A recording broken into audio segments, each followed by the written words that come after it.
Venimos delante de ti, Padre, para pedirte, Señor, tu dirección en esta tarde.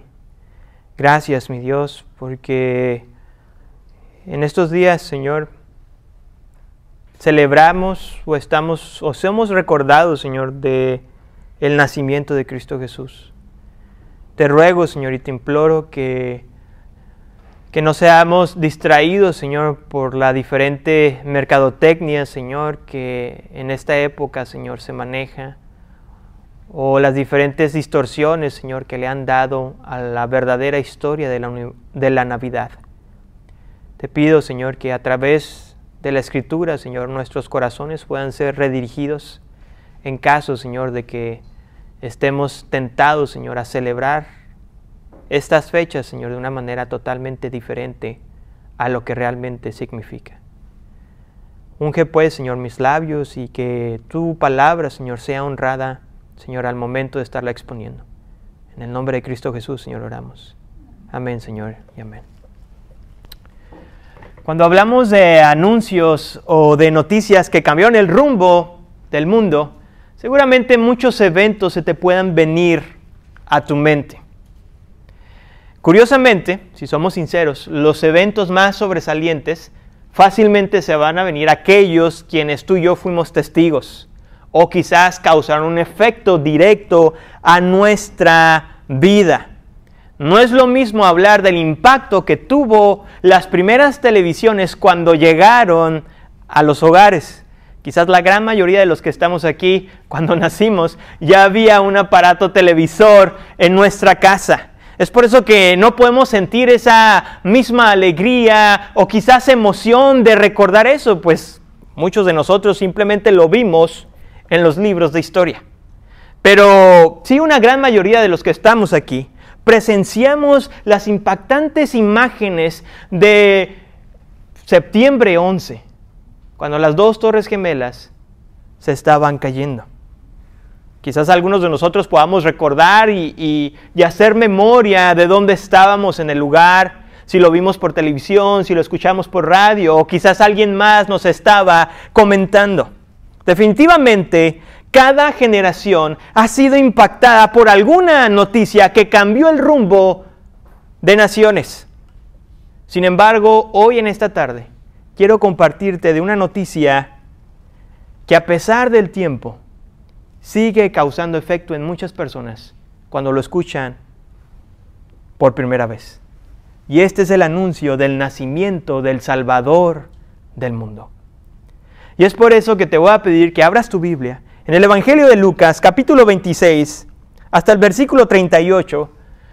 Y vamos a respetar la historia, lo voy a leer todo corrido. Y después de ahí, vamos a dividir esta historia en 4 porciones. La palabra de Dios dice así, Lucas capítulo 1, versículo del 26 al 38. Al sexto mes, el ángel Gabriel fue enviado por Dios a una ciudad de Galilea llamada Nazaret. Una virgen comprometida para casarse con un hombre que se llamaba José, de los descendientes de David, y el nombre de la virgen era María. Y entrando el ángel le dijo, salve muy favorecida, el Señor está contigo, bendita eres tú entre las mujeres. Ella se turbó mucho por estas palabras y se preguntaba, ¿qué clase de saludo sería este? Y el ángel le dijo, no temas, María, porque has hallado gracia delante de Dios. Concebirás en tu seno y darás a luz un hijo y le pondrás por nombre Jesús. Este será grande y será llamado Hijo del Altísimo, y el Señor Dios le dará el trono de su padre David. Y reinará sobre la casa de Jacob para siempre, y su reino no tendrá fin. Entonces María dijo al ángel, ¿cómo será esto? Pues que soy virgen. El ángel le respondió, el Espíritu Santo vendrá sobre ti, y el poder del Altísimo te cubrirá con su sombra. Por eso el niño que nacerá será llamado Hijo de Dios. Tu pariente Elisabet en su vejez también ha concebido un hijo, y está en el sexto mes para ella, la que llamaban estéril. Porque ninguna cosa será imposible para Dios. Entonces María dijo, aquí tienes a la sierva del Señor, hágase conmigo conforme a tu palabra. Y el ángel se fue de su presencia. Si de algo debemos de estar agradecidos con el escritor Lucas, es su compromiso de recopilar la información tan detallada de la vida de Jesús. Y quizás de los inicios de Jesús, porque a diferencia de ahora que estamos estudiando el Evangelio de Marcos, Marcos no nos da ningún detalle del inicio o del nacimiento del Señor Jesucristo. De hecho, este escritor o médico también fue tan detallista porque este evangelio iba dirigido hacia una persona que su nombre era Teófilo. Y lo podemos ver ahí en el versículo 3 del primer capítulo de Lucas, las palabras que le escribe este escritor a su destinatario. También a mí me ha parecido conveniente, dice Lucas, después de haberlo investigado todo con diligencia desde el principio, escribírtelas ordenadamente, excelentísimo Teófilo. Después de que el escritor Lucas nos describe la aparición del ángel del Señor al sacerdote Zacarías, donde éste le anunció del milagro, del nacimiento milagroso que iban a ver a través de su esposa, pues ambos resulta que ya eran de una edad avanzada. Y quizás para agregarle un poco más drama a la vida de este sacerdote, resulta que su esposa era estéril. Así lo que le estaba anunciando era un milagro de Dios. Y lo que estamos viendo aquí, en los primeros versículos del capítulo 1, es de que Lucas está preparando al lector.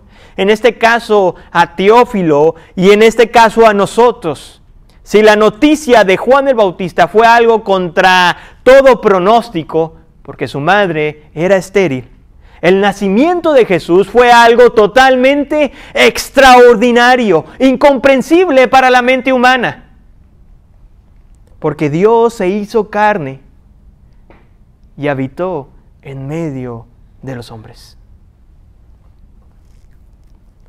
Si este es el anuncio más importante de algún nacimiento de una persona, la lógica tuya y mía es de que este anuncio se tuvo que haber dado en una gran ciudad, en una ciudad que fuera distinguida por su cultura intelectual, por su cultura filosófica o sus grandes edificios arquitectónicos o quizás, ya por el pasado histórico que hay detrás de aquella ciudad. Sin embargo, la ciudad donde se apareció este ángel llamado Gabriel fue Nazaret. Y se encontraba en la región de Galilea. Y déjame decirte que esta ciudad estaba muy alejada de cualquier distinción de la cual acabo de mencionar. De hecho, Lucas se muestra muy bondadoso al decir la ciudad de Nazaret. Porque dentro de un punto de vista moderno de hoy, la ciudad de Nazaret más bien sería un pueblito, una pequeña aldea. Es más, esta región era tan pequeña e insignificante que nunca se menciona en el Antiguo Testamento. Los registros históricos indican que esta ciudad o esta región se hallaba lejos de los mejores centros culturales y religiosos judíos. Es más, esta ciudad o esta aldea donde pertenecía a la región de Galilea era despreciada por muchos judíos, por los mismos judíos. Sentían desprecio por aquellos quienes vivían en esta región de Galilea. Pues resulta que esta zona estaba muy cerca de otras ciudades gentiles, a tal punto que se empezó a ganar el desprecio de las personas judías a las cuales se referían a esta zona como Galilea de los gentiles.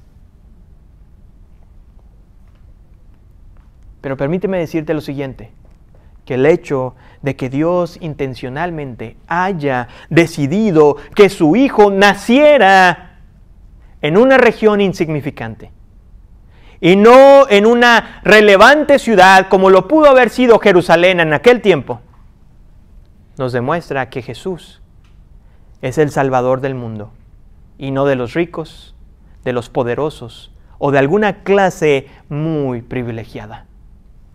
Porque el nacimiento de Jesús resalta nuestra necesidad de ser rescatados. Déjame decirte que el problema surge cuando tú y yo creemos que somos lo suficientemente buenos o quizás no lo suficientemente malos para no ser rescatados. Y empiezas a creer que definitivamente las otras personas son las que necesitan la gracia de Dios. Son las otras personas las que realmente necesitan ser rescatadas, pero tú, yo estoy bien. Y nuestra lógica o nuestro pensamiento se empieza a desarrollar de tal manera que decimos, no, el asesino que mata a sangre fría necesita ser más rescatado que aquel que se dedica a salvar vidas. Porque sí, el que mata a sangre fría es una persona malvada, pero aquel que a través de su profesión ayuda a los demás a aliviar un dolor, definitivamente es un pan de Dios.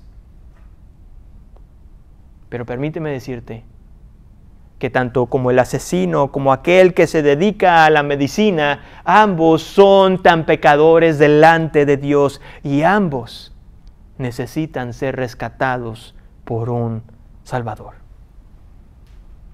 En la historia vamos a ver un detalle que Lucas constantemente va a hacer mención. Y es la virginidad de esta mujer. Versículo 27 dice así, una virgen comprometida para casarse con un hombre que se llamaba José. En aquel tiempo la cultura judía tenía esta costumbre de que las mujeres jóvenes se comprometían a una edad muy temprana. Y cuando digo una edad muy temprana, estamos hablando de alrededor de 12 o 13 años, cuando estas mujeres ya estaban comprometidas con algún varón. El compromiso duraba alrededor de un año. Y durante este periodo, obviamente no vivían juntos como matrimonio, no había ninguna relación íntima o sexual. Pero este periodo de compromiso se tomaba con debida seriedad. A tal punto que si el novio moría, la novia se le consideraba como viuda. Por lo tanto, la única manera de romper el compromiso era a través de la muerte o en su defecto, el divorcio. Y esta es a donde se refirió o a donde se dirigió este ángel, Gabriel, a esta virgen, a esta judía joven. La segunda parte de esta historia puede llevar el siguiente encabezado, una pregunta sincera ante un mensaje extraordinario. Esto lo podemos encontrar en los versículos del 28 al 34. Resulta que en un día ordinario, donde quizás María estaba haciendo las tareas domésticas que se esperaba de una mujer del primer siglo, una entrada inesperada, un aspecto radiante, angelical y un saludo cordial asustó a esta pobre mujer en gran manera. El escritor nos dice o nos detalla este encuentro divino, 28 y 29 de Lucas capítulo 1. Y entrando el ángel le dijo: salve, muy favorecida, el Señor está contigo, bendita eres tú entre las mujeres. Ella se turbó mucho por estas palabras y se preguntaba qué clase de saludo sería este. Algunos han malinterpretado la elección soberana de Dios hacia María. Y la interpretación ha llegado hasta el punto de llegar a enseñar que María era una mujer que tenía algo especial. O sea, el argumento más básico y quizás simple es, por eso Dios la escogió para ser la madre de Jesús. Debía de tener algo especial. Sin embargo, permíteme decirte que María era tan pecadora y necesitaba la gracia de Dios tanto como tú y como yo hoy la necesitamos. La elección de Dios de usar a María como la portadora que cargaría a Jesús en su vientre es una elección divina que no se basó en los méritos de esta mujer o incluso en su devoción que ella podría tener hacia Dios. Porque al igual que el resto del mundo, María también era una mujer incapaz de salvarse de sus propios pecados. Por lo tanto, el nacimiento de Jesús resalta nuestra imposibilidad de salvarnos a nosotros mismos. Por eso Dios tuvo que mandar a Jesús, porque tú y yo somos incapaces de salvarnos, incapaces de pagar la deuda que tú y yo tenemos para con un Dios santo. Definitivamente, en aquel tiempo, en el primer siglo, en Israel, había muchas más mujeres vírgenes, seguramente más preparadas que María y con mayor influencia en la sociedad de la que ella tenía. Pero la elección de Dios, al elegirla a ella como una mujer pecadora y ordinaria, comprueba que Dios salva a personas incapaces de salvarse a sí mismas.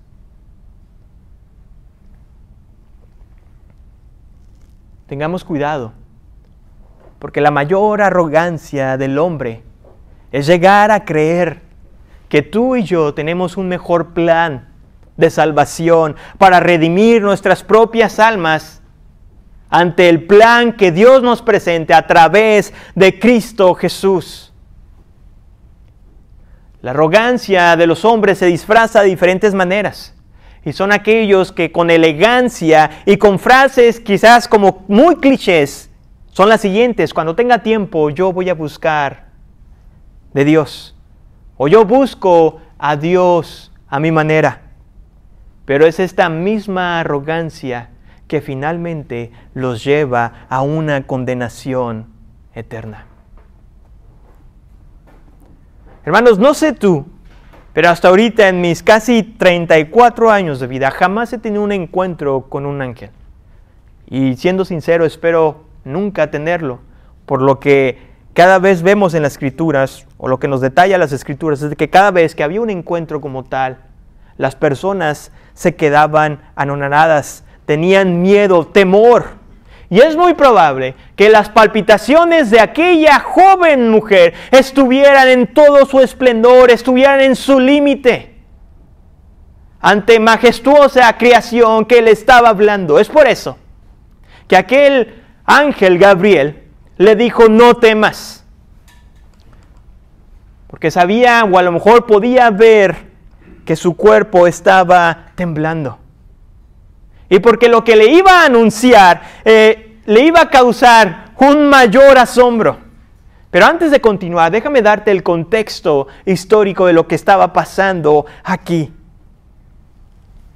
Y es que resulta que habían pasado cerca de 400 años en los que Dios había guardado silencio para con su pueblo.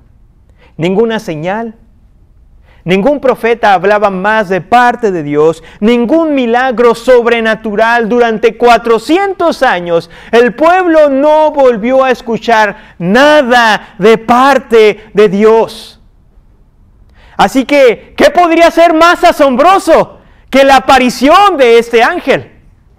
Bueno, el escritor nos dice que sí hubo algo mucho más asombroso y espectacular que el encuentro entre este ángel y María. Versículo 31 y 33. Este es el mensaje que Gabriel, el ángel Gabriel, le dice a esta joven virgen: concebirás en tu seno y darás a luz un hijo y le pondrás por nombre Jesús. Este será grande y será llamado Hijo del Altísimo. Y el Señor Dios le dará el trono de su padre David, y reinará sobre la casa de Jacob para siempre, y su reino no tendrá fin. Si el saludo de aquel ángel había turbado en gran manera a aquella mujer, el mensaje que se le estaba compartiendo en aquel momento la tuvo que haber dejado perpleja, sin habla, porque la idea de que una virgen embarazada era totalmente inconcebible. De hecho, me atrevería a decir que aún en nuestros días, la idea de que alguien se embarace sin la ayuda de la célula del hombre es totalmente inconcebible. Pero antes de analizar la respuesta de esta mujer en el versículo 34. Tenemos que detenernos un poco en estos versículos del 31 al 33. Porque Lucas nos está diciendo que este Jesús no iba a ser como cualquier hombre. Iba a ser un hombre totalmente diferente. Y resulta que Jesús es el Hijo de Dios.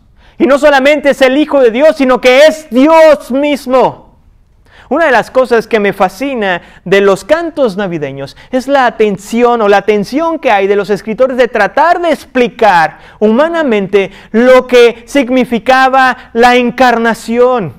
En otras palabras, lo que es el hecho de que Dios viniera en forma de hombre. Amados hermanos, es una situación tan compleja y difícil, no solamente de explicar, sino también de entender.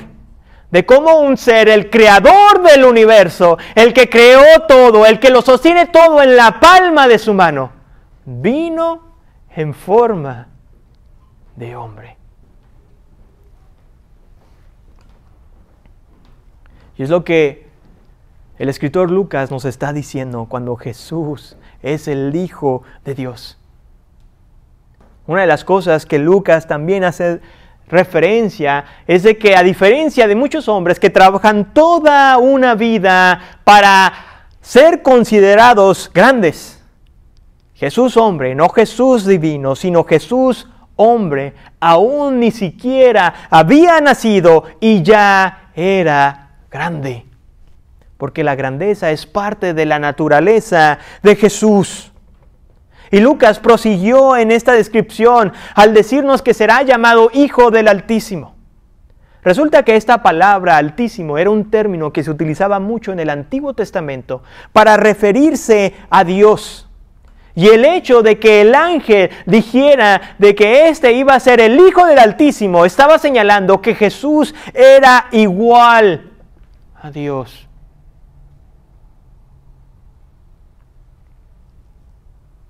Quizás a nosotros, por venir de otra cultura y estar en el siglo XXI, no causa tanto impacto como le causó a aquella mujer, quien seguramente tenía todas estas referencias del Antiguo Testamento y estaba entendiendo lo que se le estaba anunciando en aquel momento.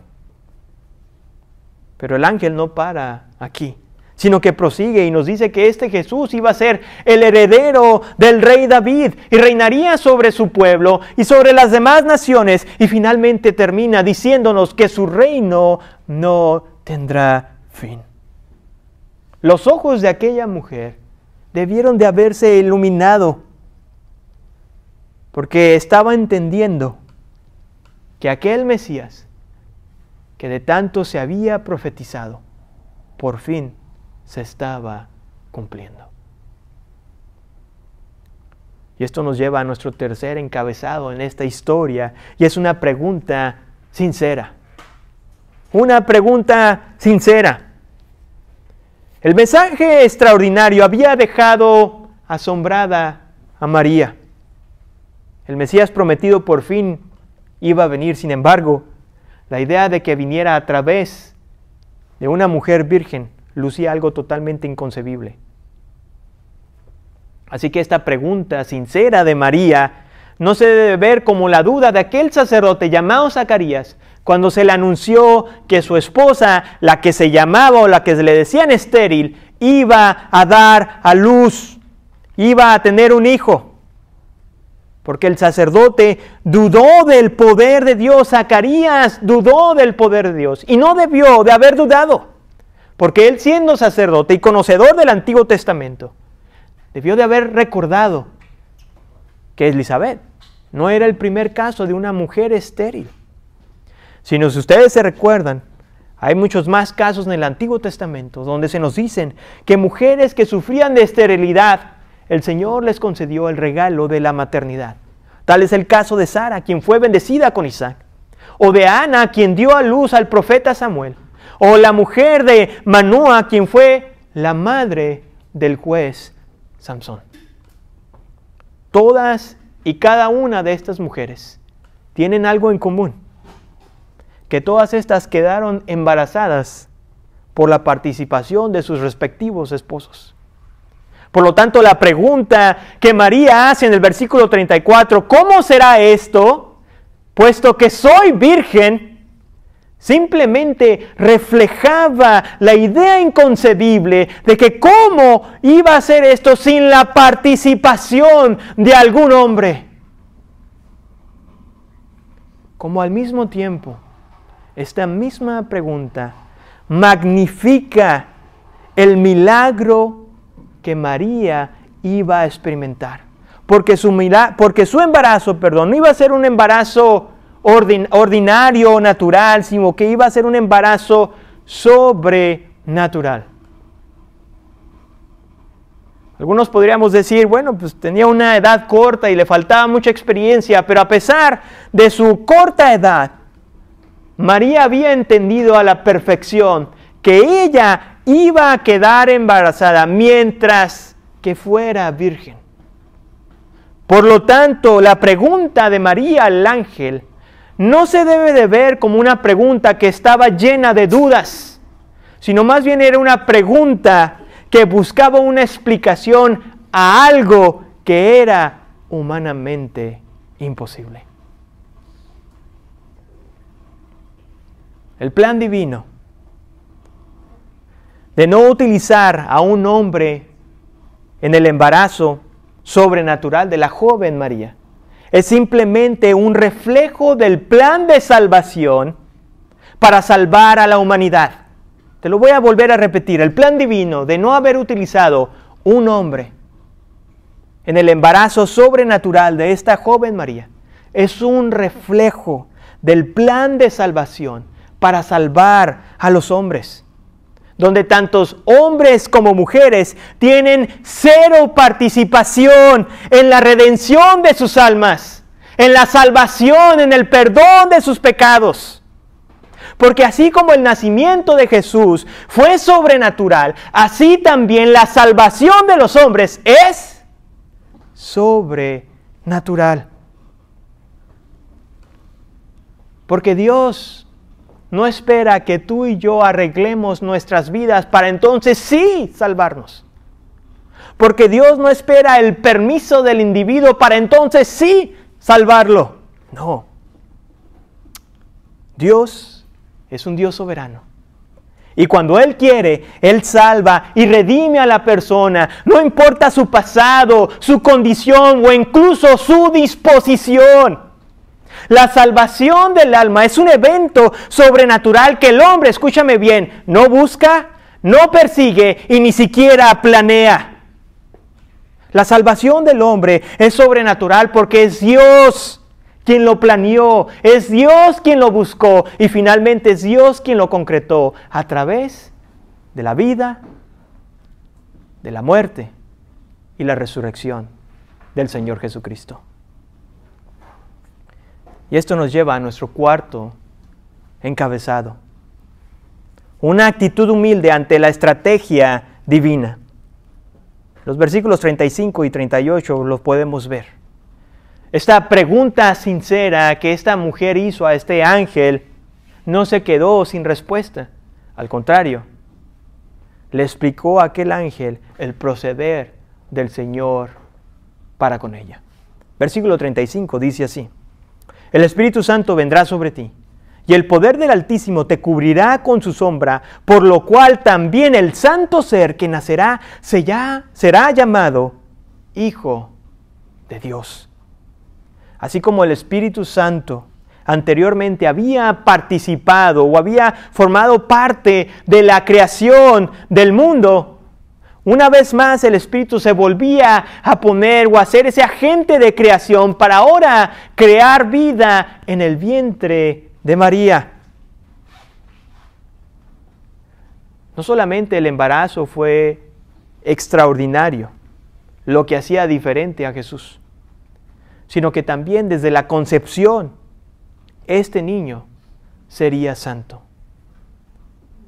Porque a diferencia de todos nosotros, que hemos nacido con esta semilla de pecado, hemos nacido siendo pecadores. No somos pecadores porque vayamos a pecar, Somos pecadores porque esa es nuestra naturaleza, esa es nuestra tendencia a hacer lo malo. Si no, aquellos quienes tienen pequeños o hijos grandes, simplemente hagamos memoria y ninguno como padre le tuvo que enseñar a su hijo la diferencia entre la verdad y la mentira. Nadie le tuvo que enseñar acerca entre el amor y la envidia, porque eso es algo que viene dentro de nosotros. Al contrario, tenemos que pasar horas y horas tratando de enseñarles que la mentira es ¿qué? Es mala. Cuando nosotros mismos a veces también caemos en ese juego de la hipocresía, enseñándoles cosas que muchas veces ni nosotros mismos cumplimos. Pero esto es lo que hace diferente a Jesús, que Él nació siendo santo. Fue el único hombre en la tierra que nació siendo santo. Y yo sé que resulta un poco difícil de creer que aquellos hermosos bebés o aquellos hijos que si ahorita están grandes en las fotografías o las memorias de aquellos cachetes sonrojados y hermosos que se veían, también eran pequeños pecadores, necesitados de la gracia de Dios. El salmista David, a través de la inspiración del Espíritu Santo, nos advierte de nuestra condición pecaminosa, la cual empieza desde el momento en que fuimos concebidos. Salmo capítulo 51, versículo 1, dice así: He aquí, en maldad he sido formado, y en pecado me concibió mi madre. Por lo tanto, el nacimiento de Jesús no solamente descubre nuestra condición pecaminosa, pecadora, sino también nos confirma, escúchame bien, que Él es el único camino a la salvación. Solamente Jesús. No existe otra persona. No hay otra manera que podamos tú y yo obtener el regalo de vida eterna. Y es que, a diferencia de muchas religiones, las cuales seguramente van a aceptar la posibilidad de que tú te puedes ganar la vida eterna a través de otras religiones, porque entre más haces presión de decirles si realmente ellos tienen la verdad, van a decir, bueno, está bien, mira, si tú crees algo diferente y a ti te funciona, pues puede ser de que nos veamos ahí, pero no te pueden asegurar que ellos tienen la verdad. A diferencia del cristianismo bíblico, aquellas personas que realmente tienen un alto concepto de la Escritura, con valor y con valentía, le dirán a todos aquellos que Jesús es el único camino. Si tú escoges algo diferente que Jesús, déjame decirte que vas en camino a una condenación eterna. Esa es la gran diferencia entre nosotros y los demás. Mientras que se ven apresionados, dicen, bueno, tal vez sí hay otra solución. Nosotros nos mantenemos firmes. Porque en las palabras del Señor Jesús, en Juan capítulo 14, versículo 6, el escritor dice lo siguiente: Jesús le dijo, yo soy el camino y la verdad y la vida. Nadie viene al Padre sino por mí. Siguiendo en nuestra redacción, el ángel Gabriel, en su discurso, menciona a Elizabeth, quien era pariente de María. Y esta situación de que Elizabeth era conocida como la estéril, era una forma de referirse de expectante a aquella mujer. Porque en el primer siglo, una mujer que no podía darle hijos a su esposo, era una mujer que se le veía de mala manera. Y es muy probable que el ángel le haya hecho referencia a María sobre su pariente, porque ella no sabía aún. Y esto es muy trascendente para la vida de María, Porque este milagro, recordemos que había pasado 400 años de silencio de Dios para con su pueblo. 400 años que no se había escuchado de un milagro. Y el hecho de que María volviera a escuchar de que Dios había volteado a ver a su pueblo, trajo fortaleza a su vida. Y es que si Dios había creado vida en una matriz muerta, la virginidad de María definitivamente no sería un problema. Y antes de irse, el ángel, en el versículo 37, le dijo algo que debe resonar en nuestros corazones. Porque ninguna cosa será imposible para Dios. La respuesta humilde de esta mujer demostró su sumisión a la voluntad de Dios. Aquellos quienes quizás hemos tenido un poco más tiempo en la iglesia, podremos notar que en este pasaje María no preguntó por José. ¿Qué pasaría con él? ¿Qué diría? Pues evidentemente José se iba a dar cuenta de que esa mujer había quedado embarazada y ese hijo no era de él. De hecho, en un pasaje alterno en el Evangelio de Mateo se nos dice que José se dio cuenta y que quiso incluso dejarla en secreto para no causarle a ella ningún daño. Porque María fácilmente podría haber sido acusada de adulterio, delito que se pagaba con la muerte. Pero aún estando ella consciente, quizás de todos estos riesgos, María aceptó con gozo ser un instrumento más de Dios en la historia de la redención de la humanidad.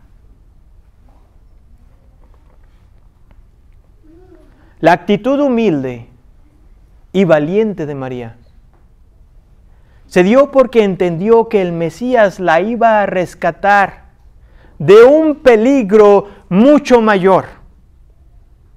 Definitivamente había esta posibilidad de morir apedreada, porque esta era la forma en cómo se castigaba a los adúlteros en aquel tiempo.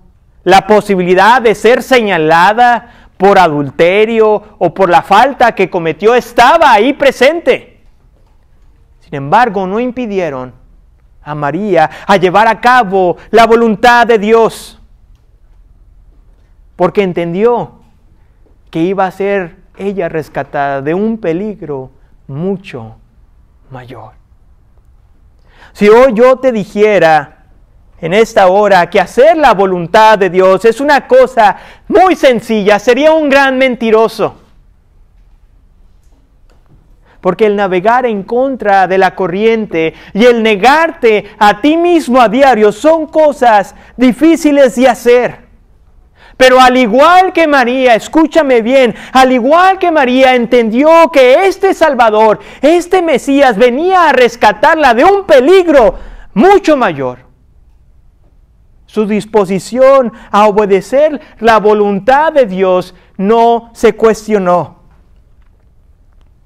Porque entre más meditemos de lo que fuimos salvados, más gozo y disposición tendremos en obedecer la voluntad de Dios, aun cuando tu reputación y tu vida misma corran riesgo. Pero esto solamente pasa cuanto más meditamos y más entendemos del peligro de la condenación eterna de la cual tú y yo hemos sido salvados si hemos puesto nuestra fe y confianza en Cristo Jesús. Y quiero terminar de esta manera, retándote a que medites lo siguiente el resto de esta semana y lo que resta de este año. El anuncio del nacimiento de Jesús cambió la historia del mundo porque nos revela nuestra necesidad de ser rescatados. Nos confronta a nuestra incapacidad para salvarnos a nosotros mismos. Nos recuerda que la salvación es una obra divina. Nos dice con autoridad que solo Jesús es el único que nos puede salvar. Y nos exhorta a someternos a la voluntad de Dios. Jesús vino a cambiar el mundo. Pero la pregunta que hoy te tienes que hacer es si Jesús ha cambiado tu mundo, tu vida. Oremos a nuestro Dios. Señor, venimos delante de ti, Padre, pidiéndote, Señor, que examines nuestros corazones. Es hermoso saber y reconfortante de que tú enviaste a Jesús a salvar a la humanidad, que tu historia cambió el mundo. Pero de nada de esto funciona y sirve si tú no has cambiado nuestras vidas, si tu Hijo no es el Rey de nuestras vidas.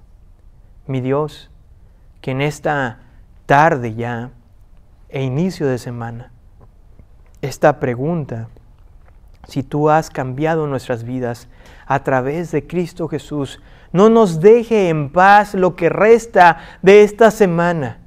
Que tu Espíritu Santo pueda hacer este trabajo en nuestro corazón, Padre, de sentirnos incómodos si aún no hemos entregado o rendido nuestra voluntad ante el Rey de Reyes y Señor de Señores. Oh mi Dios, que la historia de Jesús nos ayuda a entender del gran peligro que corremos si no entregamos nuestra vida a tiempo al Señor y Salvador. En tu nombre, Señor, oramos. Amén, Señor.